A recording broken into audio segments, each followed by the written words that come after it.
ട്രംപിന്റെ വരവോടുകൂടി നമ്മുടെ H1B വിസ അവർക്ക് എന്ത് സംഭവിക്കും എന്നുള്ളതാണ്. ഒന്നും സംഭവിക്കില്ല എന്ന് തന്നെ നമുക്ക് മനസ്സിലാക്കാൻ പറ്റും. കാരണം H1B വിസ വഴിയായിട്ടാണ് അമേരിക്ക ലോകത്തെ ബുദ്ധിയെ മുഴുവനും അമേരിക്കയിലേക്ക് ആകർഷിക്കുന്നതിനുള്ള ഒരു വളരെ പ്രധാനപ്പെട്ട സോഴ്സ് ആയിട്ട്, ഒരു മാഗ്നറ്റ് ആയിട്ടാണ് അമേരിക്ക H1B വിസയെ കൊണ്ടു നടക്കുന്നത്.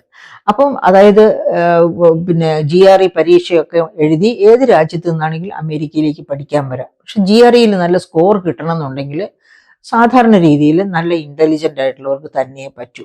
അല്ലെങ്കിൽ ഇപ്പൊ മെഡിക്കൽ ഇതിനാണെങ്കിൽ ഫ്ലാബ് പരീക്ഷ, അങ്ങനെ ഏത് തരത്തിലും ക്വാളിറ്റി തെളിയിച്ചു കഴിഞ്ഞ് മാത്രമാണ് അമേരിക്കയിലേക്ക് H1B വിസ വഴിയായിട്ട് പഠനത്തിന് എത്താൻ ഒക്കുക. അങ്ങനെ എത്തുന്നവര് നല്ല നിലയിൽ അവരുടെ ലക്ഷ്യം പൂർത്തീകരിച്ചു കഴിഞ്ഞാൽ അവരെ അവിടെ പിടിച്ചു നിർത്തും അമേരിക്ക. ഉയർന്ന വേതനം നൽകി, ഉയർന്ന വേതനം എന്ന് പറയുമ്പോൾ അമേരിക്കയിലെ ഉയർന്ന വേതനം എന്ന് കരുതരുത്. അമേരിക്കക്കാരുമായിട്ട് താരതമ്യം ചെയ്യുമ്പോൾ വേതനം അത്ര വലുതായിരിക്കത്തില്ല. പക്ഷെ സ്വന്തം നാട്ടിലേക്ക് ചെന്നാൽ കിട്ടുന്ന വേതനത്തെക്കാൾ വളരെ ഉയർന്ന വേതനമാണ് അവിടെ കിട്ടുക. അങ്ങനെ അവിടെ അവരെ ഒരു തരത്തിൽ അല്ലെങ്കിൽ മറ്റൊരു തരത്തിൽ ഈവൻ പ്രൊഫസർമാർ വരെ, ഇപ്പോൾ സ്റ്റേറ്റ് യൂണിവേഴ്സിറ്റി ഓഫ് ന്യൂയോർക്കിലും ഒക്കെ പഠിക്കുന്ന കുട്ടികൾ തന്നെ പറയാറുണ്ട്, അവരുടെ പ്രൊഫസേഴ്സ് തന്നെ അവര് നിർബന്ധിക്കും, കുറച്ചു നാൾ ഇവിടെ ജോലി ചെയ്തിട്ട് തിരിച്ചു പോയാൽ മതി എന്നും പറഞ്ഞ്. എന്താ കുറച്ചു നാൾ ഇവിടെ ജോലി ചെയ്യണമെന്ന് നിർബന്ധിക്കുന്നത്? കുറച്ചു നാൾ ജോലി ചെയ്യുന്നവർ പിന്നെ അമേരിക്ക വിട്ടു പോരില്ല. കാരണം എന്താണ്? അമേരിക്കയുടെ ആ വർക്ക് കൾച്ചർ അങ്ങനെയാണ്, തൊഴിൽ സംസ്കാരം അങ്ങനെയാണ്. ക്വാളിറ്റി നല്ല എഫിഷ്യന്റ് ആയിട്ട് വർക്ക് ചെയ്യുന്നുണ്ടോ ആ വ്യക്തിക്ക്, ആ ക്വാളിറ്റിക്ക്, ആ എഫിഷ്യൻസിക്ക് ഇൻക്രിമെന്റ് കിട്ടുന്നു, പ്രൊമോഷൻ കിട്ടുന്നു. അതാണല്ലോ നന്നായി പഠിച്ചു വരുന്ന ഒരു ആൾക്ക്, ഒരു വ്യക്തിക്ക് വേണ്ടത്. അപ്പൊ അതൊക്കെ തന്നെയാണ് അമേരിക്കയിൽ ലഭ്യമായ ഒരു വർക്ക് കൾച്ചർ. ആ കൾച്ചർ അനുഭവിക്കാൻ തുടങ്ങിയാൽ വിട്ടുപോരാൻ താല്പര്യം കാണിക്കില്ല. അപ്പൊ അങ്ങനെ ഈ H1B വിസയിലൊക്കെ പഠിച്ചവര്, അങ്ങനെയുള്ളവര്, എന്താണ് സിറ്റിസൺഷിപ്പ് എടുത്തവര്, അങ്ങനെയുള്ളവർക്കൊന്നും ഒരു കാരണവശാലും ട്രംപിന്റെ ഭരണം ഒരു ബുദ്ധിമുട്ടും സൃഷ്ടിക്കുകയില്ല. പിന്നെ അവിടെ ഈ H1B വിസയിൽ ജോലി ചെയ്യുന്നവർക്ക് ഉണ്ടാകുന്ന കുട്ടികൾക്ക്, അതായത് ജന്മം കൊണ്ട് തന്നെ സിറ്റിസൺഷിപ്പ് എന്ന ഒരു ഉറപ്പ് അതുണ്ടായിരുന്നു അമേരിക്കയിൽ. പക്ഷെ അതിനി ഉണ്ടാവുകയില്ല എന്നാണ് ട്രംപ് പറഞ്ഞിരിക്കുന്നത്. അതിൽ നമ്മൾ എന്താണ് മനസ്സിലാക്കേണ്ടത്? അതിൽ നിന്ന് എനിക്ക് തോന്നുന്നു നമ്മൾ മനസ്സിലാക്കേണ്ടത് അനധികൃത കുടിയേറ്റക്കാരാണെങ്കിലും അമേരിക്കൻ മണ്ണിൽ ജനിച്ചു പിറന്നു വീണു എന്നുണ്ടെങ്കിൽ അമേരിക്കക്കാരനായി മാറുന്ന രീതി അത് അനുവദിക്കില്ല എന്നാണ് അദ്ദേഹം ഉദ്ദേശിക്കുന്നത്. അനധികൃത കുടിയേറ്റം മെക്സിക്കോയിൽ നിന്നും മറ്റതുപോലെയുള്ള പിന്നെ ലാറ്റിൻ അമേരിക്കൻ രാജ്യങ്ങളിൽ നിന്ന് ധാരാളമായിട്ട് ഉണ്ടാകുന്നുണ്ട്. ഇന്ത്യയിൽ നിന്ന് തന്നെ ധാരാളം അനധികൃത കുടിയേറ്റങ്ങൾ അമേരിക്കയിലേക്ക് ഉണ്ടാകുന്നുണ്ട്. അത് അധികവും പഞ്ചാബ്, ഗുജറാത്ത് പോലെയുള്ള സംസ്ഥാനങ്ങളിൽ നിന്നാണ്. കേരളത്തിൽ നിന്നൊക്കെ GRE എഴുതിയൊക്കെ ക്വാളിറ്റി തെളിയിച്ച് പഠിക്കാൻ വേണ്ടി പോകുന്ന കുട്ടികളല്ലാതെ അനധികൃത കുടിയേറ്റം അധികമുണ്ട് എന്ന് എനിക്ക് തോന്നുന്നില്ല. വളരെ ചുരുക്കമായിട്ടേ കാണുകയുള്ളൂ. അനധികൃത കുടിയേറ്റം മറ്റു രാജ്യങ്ങളിൽ നിന്നാണ്. അവര് അനധികൃത കുടിയേറ്റക്കാർക്ക് ഈ അമേരിക്കയിൽ ജനിച്ചു എന്നതുകൊണ്ട് മാത്രം സിറ്റിസൺഷിപ്പ്, അമേരിക്കൻ പൗരത്വം നൽകുകയില്ല എന്ന് പറയുന്നത് തെറ്റാണ് എന്ന് പറയാൻ നമുക്ക് ആർക്കും അവകാശമില്ല. കാരണം നിയമപരമായിട്ട് അമേരിക്കൻ സിറ്റിസൺ ആയിട്ടുള്ളവരുടെ കുട്ടികൾക്ക് മാത്രമേ അവിടെ ജനിച്ചു എന്ന കാരണത്തിന്റെ പേരിൽ സിറ്റിസൺഷിപ്പ് അർഹതയുള്ളൂ. അത് അങ്ങനെ ട്രംപ് പറയുന്നു, അത് പ്രാക്ടീസ് ചെയ്യുമെന്ന്. എന്നാൽ ഒരു പക്ഷേ ഇപ്പൊ അമേരിക്കൻ സിറ്റിസൺസ് ആയിട്ടിരിക്കുന്ന ഒരുപാട് പേര് അനധികൃത കുടിയേറ്റക്കാരായിട്ടുള്ളവരുടെ മക്കള് അവരൊക്കെ തിരിച്ചു പോകേണ്ടി വരും. അതിനാണല്ലോ മെക്സിക്കൻ ഭാഗത്തൊക്കെ എമർജൻസി ഡിക്ലെയർ ചെയ്തിരിക്കുന്നു. അങ്ങനെ അനധികൃത കുടിയേറ്റക്കാരെ കണ്ടെത്താനുള്ള ശ്രമങ്ങൾ നടത്തും. അതിന് തീർച്ചയായിട്ടും വളരെ ശക്തമായ രീതിയിൽ അത്തരം പ്രശ്നങ്ങൾക്ക് എതിരായിട്ട് പ്രവർത്തിക്കും.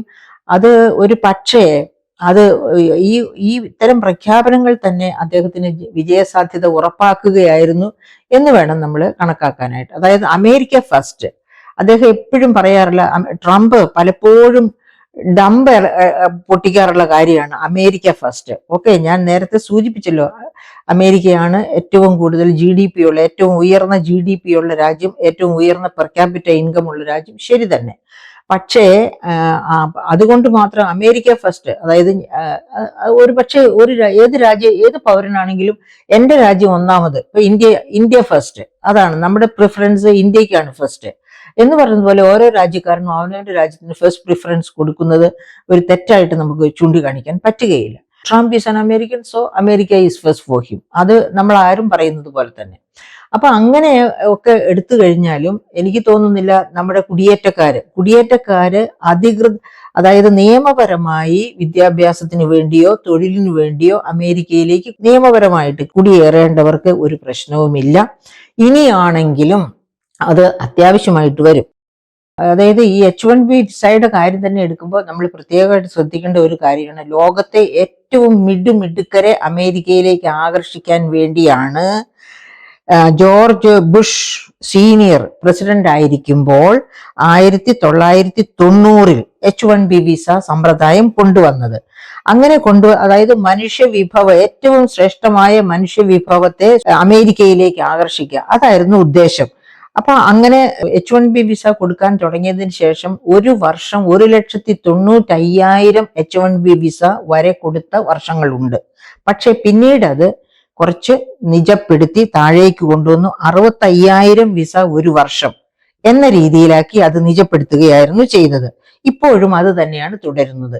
ഇതിൽ നിന്ന് മാറ്റം വരുത്താൻ ട്രംപ് ശ്രമിക്കാൻ സാധ്യതയില്ല.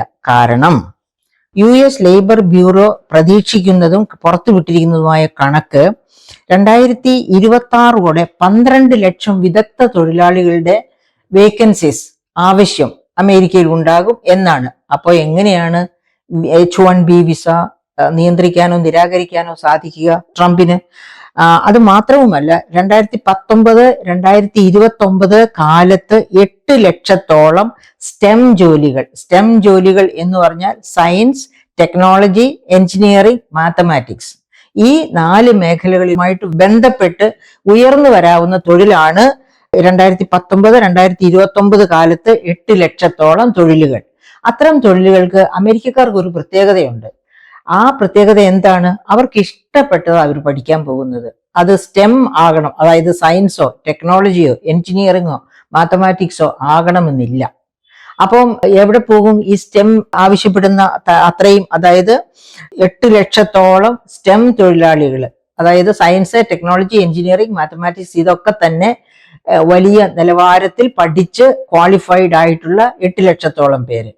അതിനു വേണ്ടി അമേരിക്കയിൽ കിട്ടത്തില്ല. കാരണം അമേരിക്കക്കാര് അവിടുത്തെ റിക്വയർമെന്റിനനുസരിച്ച് എഞ്ചിനീയറിംഗിന് പോയാൽ ജോലി കിട്ടും, എന്നാൽ എഞ്ചിനീയറിംഗിന് പോകാം എന്ന് പറഞ്ഞു പോകുന്നവരല്ല. അവർക്ക് ഇഷ്ടമുള്ളതിന് മാത്രം ഏതിന് പോയാലും അമേരിക്കയിൽ ജോലിയുണ്ട്, ജീവിക്കാം എന്ന ഒരു ആത്മവിശ്വാസം. ആ ആത്മവിശ്വാസം ഉള്ളത് കൊണ്ട് തന്നെ അവർക്ക് ഇഷ്ടമുള്ളതാണ് പഠിക്കാൻ പോവുക, അല്ലാതെ അമേരിക്കയ്ക്ക് ആവശ്യമുള്ളതിനല്ല അവർ പഠിക്കാൻ പോകുന്നത്. ആ സാഹചര്യത്തിലും H1B വിസ, അതായത് ഈ സ്റ്റെം റിക്വയർമെന്റ് 8 ലക്ഷത്തോളം വരും. അതുകൊണ്ടും H1B വിസയുടെ കാര്യത്തില് വലിയ ഇടിവൊന്നും ഉണ്ടാകാൻ സാധ്യതയില്ല എന്ന് അർത്ഥം. പിന്നെ അതുപോലെ തന്നെ വേറെ ഒരു കാര്യം, ഈ H1B വിസയില് ഏതെങ്കിലും തരത്തിലുള്ള തടസ്സങ്ങൾ കൊണ്ടുവന്നാല് സ്വകാര്യ വ്യവസായികൾ അവരാണ് ബുദ്ധിമുട്ടാൻ പോകുന്നത്. എന്തിനാണ് അവര് H1B വിസ വഴിയുള്ള ജോലിക്കാരെ ആഗ്രഹിക്കുന്നത്? അമേരിക്കക്കാരെ തൊഴിലിന് എടുത്താല് ഉയർന്ന വേതനം കൊടുക്കണം. അപ്പൊ കുറച്ചുകൂടി കുറഞ്ഞ, ഒരുപക്ഷെ പകുതി വേതനത്തിന് ജോലി ചെയ്യുന്ന നോൺ അമേരിക്കൻസിനെ കിട്ടും H1B വിസ ഇഷ്ടം പോലെ കൊടുക്കുകയാണെങ്കിൽ. ആ സാധ്യതയ്ക്ക് ഒരു മങ്ങലേറ്റേക്കാം. കാരണം H1B വിസയില് നിയന്ത്രണം കൊണ്ടുവന്നു കഴിഞ്ഞാൽ അങ്ങനെ സ്വകാര്യ മേഖലയിലേക്ക് വേതനം കുറച്ച് തൊഴിലാളികളെ കിട്ടണം, മിടുക്കരായ തൊഴിലാളികളെ കിട്ടണം എന്ന് ആഗ്രഹിക്കുന്ന സ്വകാര്യ വ്യവസായികൾക്ക് ഒരു പക്ഷേ പ്രശ്നം ഉണ്ടായേക്കാം. അല്ലാത്ത പക്ഷം H1B വിസയിൽ വലിയ മാറ്റം വരുത്തുമെന്ന് തോന്നുന്നില്ല. അത് മാത്രമല്ല, ടെക്നോളജിക്ക് ട്രംപ് വലിയ പ്രാധാന്യം കൊടുക്കുന്നുണ്ട്. അതുകൊണ്ടാണല്ലോ എലൻ മസ്ക് അദ്ദേഹത്തോട് ചേർന്ന് നിൽക്കുന്നത്. അതുപോലെ തന്നെയാണല്ലോ ഇന്ത്യക്കാരായ സത്യ നദല്ല, സുന്ദർ പിച്ചൈ, അതുപോലെ എത്രയെത്ര പ്രഗത്ഭരായ ഇന്ത്യക്കാർ ആർട്ടിഫിഷ്യൽ ഇന്റലിജൻസിലും അതുപോലെ ടെക്നോളജി മേഖലയിലുമൊക്കെ ട്രംപിന്റെ തന്നെ വലം കൈയായിട്ട് പ്രവർത്തിക്കാൻ തീരുമാനിച്ചിരിക്കുന്നു. അത് മാത്രവുമല്ല, എഫിഷ്യൻസി ഡിപ്പാർട്ട്മെന്റ് അത് വളരെ പുതുമയുള്ള ഒരു ഡിപ്പാർട്ട്മെന്റാണ്. ഒരു പക്ഷേ എലൻ മസ്കിന്റെ ഒക്കെ നിർദ്ദേശപ്രകാരം അല്ലെങ്കിൽ ഉപദേശപ്രകാരമായിരിക്കാം ട്രംപിന് തോന്നിയത് അങ്ങനെ എഫിഷ്യൻസി വർദ്ധിപ്പിക്കുന്നതിന് വേണ്ടി ഒരു ഡിപ്പാർട്ട്മെന്റ് തന്നെ തുടങ്ങിക്കളയാം. ആ ഡിപ്പാർട്ട്മെന്റിന് മേൽനോട്ടം ഓരോ ദിശകളിലുമുള്ള, ഓരോ വകുപ്പുകളിലുമുള്ള എഫിഷ്യൻസി എങ്ങനെയാണ് മുന്നോട്ട് കൊണ്ടുപോകേണ്ടത്, എത്ര നിലവാരത്തിലാണ് പ്രവർത്തിക്കുന്നത് എന്തൊക്കെയുള്ള കാര്യങ്ങളായിരിക്കും. അത്തരം ഒരു എഫിഷ്യൻസി ഡിപ്പാർട്ട്മെന്റ് ഒക്കെ കേരളത്തിൽ വരുവാണെങ്കിൽ നമ്മുടെ ഫിസിക്കൽ ക്രൈസിസ് തന്നെ വളരെ ഈസി ആയിട്ട് നമുക്ക് ഓവർകം ചെയ്യാൻ പറ്റും. ഇവിടെ വരുമാനം ഇല്ലാത്തത് കൊണ്ടല്ല പിന്നെ ഇങ്ങനെയുള്ള ധനപ്രതിസന്ധി ഉടലെടുക്കുന്നത്. ആ വരുമാനം എങ്ങനെ സമാഹരിക്കണം, അത് എങ്ങനെ കാര്യക്ഷമമായിട്ട് വിനിയോഗിക്കണം, ഈ രണ്ട് കാര്യങ്ങൾ അറിയാത്ത കാര്യം കൊണ്ടാണ് ഇവിടെ ധനപ്രതിസന്ധി ഓരോ ദിവസവും രൂക്ഷമായിക്കൊണ്ടിരിക്കുന്നത്. അപ്പൊ അങ്ങനെയുള്ള പ്രതിസന്ധികളൊക്കെ ഓവർകം ചെയ്യും. അങ്ങനെയൊന്നുമില്ലാതെ അവരുടെ ഈ 28 ട്രില്യൺ ഇക്കോണമിയെ അതിനേക്കാൾ ഉയർന്ന ട്രില്യൻസിലേക്ക് കൊണ്ടുപോവുക എന്നൊക്കെയുള്ള ലക്ഷ്യത്തോടെയാണ് ഈ കാര്യക്ഷമതയ്ക്ക് വേണ്ടി ഒരു വകുപ്പ് തന്നെ അതിന്റെ ചുമതല കൊടുത്തിരിക്കുന്നതാണെങ്കിൽ എലോൺ മസ്കിന്. അപ്പൊ മസ്ക് അതനുസരിച്ച് പ്രവർത്തിക്കും. മസ്ക് ടെക്നോളജിയിൽ വലിയ വിശ്വാസവും വലിയ താല്പര്യവും ഉള്ളയാളാണ്. അതുകൊണ്ട് തന്നെ ടെക്നോളജിയെ പ്രോത്സാഹിപ്പിക്കുന്ന എല്ലാ വകുപ്പുകളും എങ്ങനെ സാങ്കേതിക മികവിലൂടെ വളർത്തിക്കൊണ്ടുവരാം എന്നുള്ളതായിരിക്കും എലോൺ മസ്ക് ശ്രദ്ധയോടെ നോക്കുക. അങ്ങനെ വരുമ്പോഴും എഞ്ചിനീയറിംഗ് ഒക്കെ കഴിഞ്ഞവർക്ക് ഒരു ബുദ്ധിമുട്ടുണ്ടാകുമെന്ന് പ്രതീക്ഷിക്കേണ്ട കാര്യമില്ല. പിന്നെ എങ്ങനെയാ നമ്മൾ സ്വർണത്തിന്റെ വിലയെ പറ്റി പറഞ്ഞു, ഓഹരി വിപണിയിൽ എങ്ങനെയായിരിക്കും എന്നും പറഞ്ഞു. ഇനി വേറെ വളരെ പ്രധാനമായിട്ടും ലോക വിപണിയെയും ലോക വ്യാപാരത്തെയും ഒക്കെ സ്വാധീനിക്കാവുന്ന വളരെ പ്രധാനപ്പെട്ട ഒരു കാര്യം എന്ന് പറയുന്നത് ഷെയിൽ വാതക ഉത്ഖനനം വഴിയായിട്ട് സ്വന്തം കാലിൽ, എണ്ണ ഉൽപാദനത്തിൽ സ്വന്തം കാലിൽ നിൽക്കാൻ ട്രംപ് ശ്രമിക്കും. അങ്ങനെ ട്രംപ് ശ്രമിക്കുമ്പോഴത്തേക്കും ആഗോള വിപണിയിൽ എണ്ണ ഉൽപാദനം വർദ്ധിക്കും. എണ്ണ ഉൽപാദനം വർദ്ധിക്കുമ്പോൾ ആഗോള വിപണിയിൽ എണ്ണയുടെ വില കുറയും. അങ്ങനെ കുറയുമ്പോൾ ഇന്ത്യ പോലെയുള്ള രാജ്യങ്ങൾക്ക്, അതായത് നമ്മൾ ഇപ്പോഴും 80% അതിലധികമോ എണ്ണ ഇറക്കുമതി ചെയ്യുകയാണ്. അപ്പൊ അങ്ങനെയുള്ള രാജ്യങ്ങൾക്ക് ട്രംപിന്റെ വരവ് തീർച്ചയായിട്ടും ഗുണം ചെയ്യും. എങ്ങനെ ഗുണം ചെയ്യും? എണ്ണ ഉൽപാദനം അമേരിക്ക സ്വയം പര്യാപ്തതയിലേക്ക് എത്തത്തക്ക രീതിയിൽ എണ്ണ ഉൽപാദനം വർദ്ധിപ്പിക്കുമ്പോൾ ആഗോളതലത്തിൽ എണ്ണയുടെ വില കുറയും. അത് ചിലപ്പോൾ സംഘർഷാവസ്ഥ സൃഷ്ടിക്കാൻ സാധ്യതയുണ്ട്. കാരണം ഇപ്പോ പിന്നെ അറേബ്യൻ കൺട്രീസ്, പ്രത്യേകിച്ച് സൗദി അറേബ്യ, അതുപോലെ റഷ്യ, ഇവരൊക്കെയാണ് വലിയ എണ്ണ ഉൽപാദകർ. ആ എണ്ണ ഉൽപാദകരുടെ എണ്ണയുടെ വില കുറയാൻ, ഡിമാൻഡ് കുറയുന്നു. അമേരിക്ക സ്വയം പര്യാപ്തമാകുമ്പോഴേക്കും ഡിമാൻഡ് കുറയും. നാച്ചുറലി അവരുടെ എണ്ണയുടെ വില താഴേക്ക് വരും. അപ്പൊ അത് ആഗോളതലത്തിൽ ഒരു ചില രാഷ്ട്രീയ സംഘർഷങ്ങളൊക്കെ ഉണ്ടാക്കാൻ ഇട വന്നേക്കും. പക്ഷേ വില കുറയും എന്നുള്ളത് ഇന്ത്യയെ സംബന്ധിച്ച് വലിയ ആശ്വാസമാണ്. കാരണം കോവിഡിന് ശേഷം നാളിതുവരെ വിലക്കയറ്റത്തിന്റെ തടവിൽ നിന്ന് ഇന്ത്യക്കാരെ രക്ഷിക്കാൻ ഇന്ത്യ ഗവൺമെന്റിന് സംസ്ഥാന ഗവൺമെന്റുകൾക്കോ കഴിഞ്ഞിട്ടില്ല. ഇപ്പോ തന്നെ വിപണിയിൽ 1 കിലോ പച്ചമാങ്ങയ്ക്ക് 150 രൂപ കൊടുത്ത് ഇന്നലെ ഞാൻ വാങ്ങിച്ചു. അത് ഞാൻ വാങ്ങിച്ചത് കൊണ്ടാണ് പറയുന്നത്. 1 കിലോ പച്ചമാങ്ങയ്ക്ക് 150 രൂപ എന്ന് പറയുമ്പോൾ എത്ര ഉയർന്ന വില കയറ്റമാണ് കേരളം ഇപ്പോഴും അനുഭവിച്ചു കൊണ്ടിരിക്കുന്നത്. പ്രത്യേകിച്ച് ഭക്ഷ്യമേഖലയിലാണ് ഇന്ത്യ മുഴുവനും പിന്നെ വിലക്കയറ്റം. അപ്പൊ ഈ ഭക്ഷ്യ മേഖലയിലെ വിലക്കയറ്റത്തിന് ഒരു കുറവുണ്ടാകണം എന്നുണ്ടെങ്കിൽ തീർച്ചയായിട്ടും എണ്ണവില താഴേക്ക് വരണം. ഇപ്പൊ $80 മുകളിലാണ്, $80-81. അത് താഴേക്ക് ഒരു പിന്നെ $50-55 വരുവാണെങ്കിൽ തീർച്ചയായിട്ടും ആഗോളതലത്തിൽ തന്നെ വില കയറ്റം കുറഞ്ഞ് വരും. നമ്മുടെ മോണിറ്ററി പോളിസി കമ്മിറ്റിക്കൊക്കെ ആശ്വാസകരമായ രീതിയിൽ ഉപഭോക്തൃ വില നിലവാരം 4% എത്തും. അങ്ങനെയൊക്കെയുള്ള സാധ്യതകൾ ഒരു പക്ഷേ ട്രംപിന്റെ വരവ് മൂലം എണ്ണ ഉൽപാദനത്തിൽ അമേരിക്ക എങ്ങനെ വിജയിക്കുന്നുവോ അതിനനുസരിച്ച് എണ്ണയുടെ വില ആഗോളതലത്തിൽ കുറയുകയും നമ്മുടെ എല്ലാവരുടെയും ഉപഭോക്തൃ വില നിലവാരത്തിൽ അത് പ്രതിഫലിക്കുകയും ചെയ്യുമെന്ന് പ്രത്യാശിക്കാം. അങ്ങനെ പക്ഷേ ട്രംപിനെ പറ്റി നമ്മൾ ഒരു കൺക്ലൂഷനായിട്ട് പറയുകയാണെങ്കിൽ, ഒരു വിശ്വസിക്കത്തക്ക രീതിയിലുള്ള സ്ഥിരതയോടുകൂടിയ രാഷ്ട്രീയ നയതന്ത്രജ്ഞത കൊണ്ടുപോകുന്ന വ്യക്തിയല്ല ട്രംപ്. ട്രംപിന് പല താല്പര്യങ്ങളും ഉണ്ടാകും. ആ താല്പര്യങ്ങൾക്കനുസരിച്ച് രാജ്യങ്ങളോടുള്ള പെരുമാറ്റത്തിൽ ഒക്കെ മാറ്റം വരാം.